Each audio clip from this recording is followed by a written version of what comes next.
जब तक शहीद जगदेव प्रसाद का नाम नहीं लेंगे उनकी राजनीति नहीं चलती है। देश का शासन 90 पर नहीं चलेगा, नहीं चलेगा। घंटी टन करता था तो 4% जो ब्राह्मण थे रास्ता से साइड हो जाते थे। नमस्कार, आप देख रहे हैं न्यूज़ PR। मैं हूं आपके साथ रूपम सिंह। आज हमारे साथ राष्ट्रीय शोषित समाज दल के नागवनी जी जुड़े हुए हैं और अभी मैं बता दूं आपको कि आने वाले 2 फरवरी को इनके पिताजी का शताब्दी समारोह मनाया जाएगा और उस दिन क्या कुछ होने वाले हैं। हालांकि अभी कोरोना का समय भी है और उस समय क्या प्रबंध होगी, किस तरह की ये समारोह मनाए जाएंगे, हम इन्हीं से बात करते हैं। सर, आपका न्यूज़ PR में स्वागत है। धन्यवाद। सर, 2 तारीख को, आने वाले 2 तारीख को शताब्दी समारोह किस तरह से? देखिए, अमर शहीद जगदेव प्रसाद, जिनको बिहार लेनिन के नाम से लोग जानते हैं, और एक्चुअली उत्तर भारत में तमाम जो आदिवासी है, दलित है, पिछड़ा है, मुसलमान है और ऊंची जात के जो गरीबों की लड़ाई लड़ते हुए शहीद हुए। और उनका नारा था 10 का शासन 90 पर नहीं चलेगा, नहीं चलेगा। 100 में 90 शोषित है, 90 भाग हमारा है। और आज 99% पॉलिटिकल पार्टी अमर शहीद जगदेव प्रसाद के पद चिन्हों पर चल रहा है। लालू यादव मुख्यमंत्री बने या नीतीश कुमार बने, जब तक शहीद जगदेव प्रसाद का नाम नहीं लेंगे उनकी राजनीति नहीं चलती है। तो चूँकि उनका 100वां साल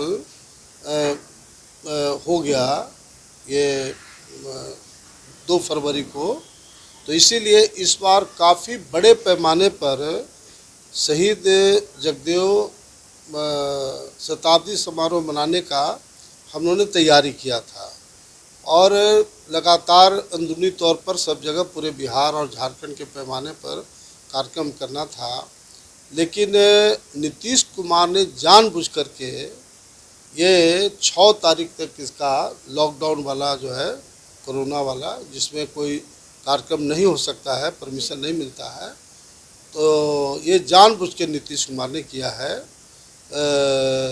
और उन्हें डर तो सिर्फ हम लोग से है, उनको डर बिहार में, चूँकि जो लौ और कुश का समीकरण बनाए थे उसमें कुशवाहा समाज के लिए कुछ किए नहीं।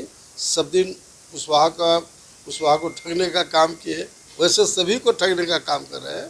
बिहार में शिक्षा, स्वास्थ्य चौपट, बेरोजगारी, भ्रष्टाचार चरम सीमा पर, विधि व्यवस्था का हालत खास्ता है।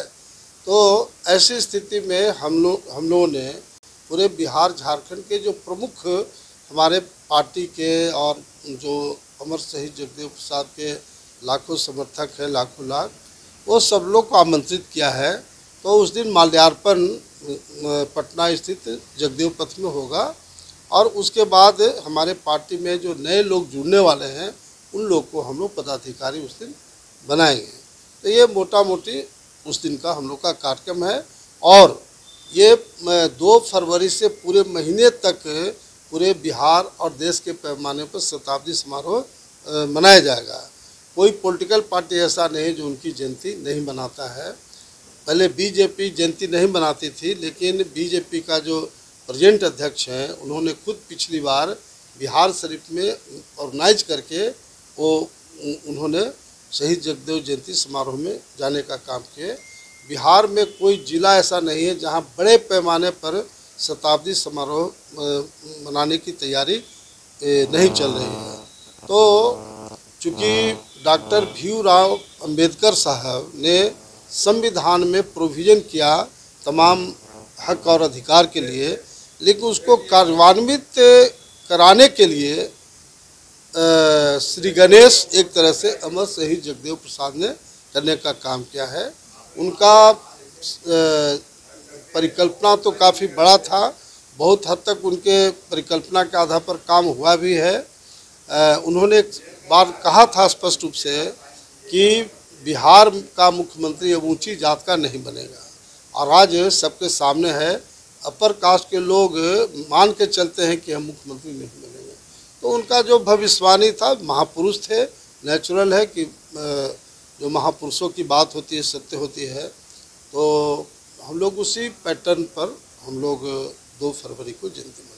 सर, आपने कहा कि अभी जो कोरोना का जो काल चल रहा है 6 तारीख तक बढ़ा दिया गया है, तो ऐसे में कितने लोग मौजूद रहेंगे और किस तरह से आप लोग नहीं, अब इसको कोई हम लोग पब्लिक मीटिंग का रूप नहीं देंगे, लेकिन जो लोग आएंगे श्रद्धा सुमन तो कोई चढ़ा सकता है। तो अब पूरे बिहार झारखंड के लोग को मैंने आमंत्रित किया हूँ और आप लोग मीडिया के लोग भी आमंत्रित हैं उस दिन। तो वहाँ माल्यार्पण होगा और उसके बाद यहाँ लंच वगैरह का व्यवस्था है और जो नए लोग आएंगे उनको पार्टी का पदाधिकारी बनाएंगे। सर, मुझे एक और चीज़ बताइए कि आपके पिताजी तरह से आप लोग नहीं, अब इसको कोई हम लोग पब्लिक मीटिंग का रूप नहीं देंगे, लेकिन जो लोग आएंगे श्रद्धा सुमन तो कोई चढ़ा सकता है। तो अब पूरे बिहार झारखंड के लोग को मैंने आमंत्रित किया हूँ और आप लोग मीडिया के लोग भी आमंत्रित हैं उस दिन। तो वहाँ माल्यार्पण होगा और उसके बाद यहाँ लंच वगैरह का व्यवस्था है और जो नए लोग आएंगे उनको पार्टी का पदाधिकारी बनाएंगे। सर, मुझे एक और चीज़ बताइए कि आपके पिताजी से रिलेटेड कुछ उस समय की कुछ ऐसी यादें जो समाज के ऊपर छाप छोड़ गई हो।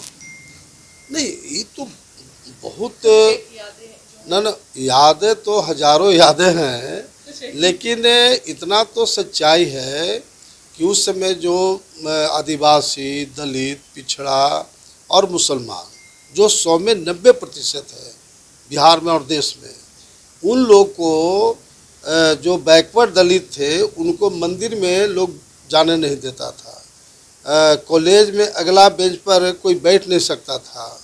जो सार्वजनिक जो कुआं होता था उसमें कोई पानी नहीं भर सकता था। इतना सामंतों का अत्याचार, जुल्म, शोषण था। उस समय कोई कल्पना नहीं कर सकता था कि कोई सामंत के खिलाफ और तथाकथित ऊंची जात के खिलाफ कोई बोलने का साहस करे। आज तो हर कोई बोल रहा है, लेकिन उस समय कोई कल्पना भी नहीं करने की स्थिति में था। ज़्यादा नहीं थी, चरम सीमा पर थी।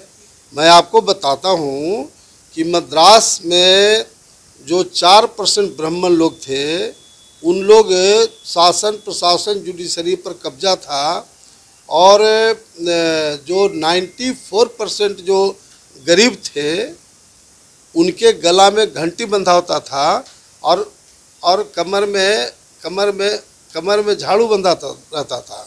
जब घंटी टन करता था तो 4% जो ब्राह्मण थे रास्ता से साइड हो जाते थे और झाड़ू इस बात का प्रतीक था कि अब जगह पवित्र हो गया, तब ब्राह्मण लोग उस पर चढ़ता था।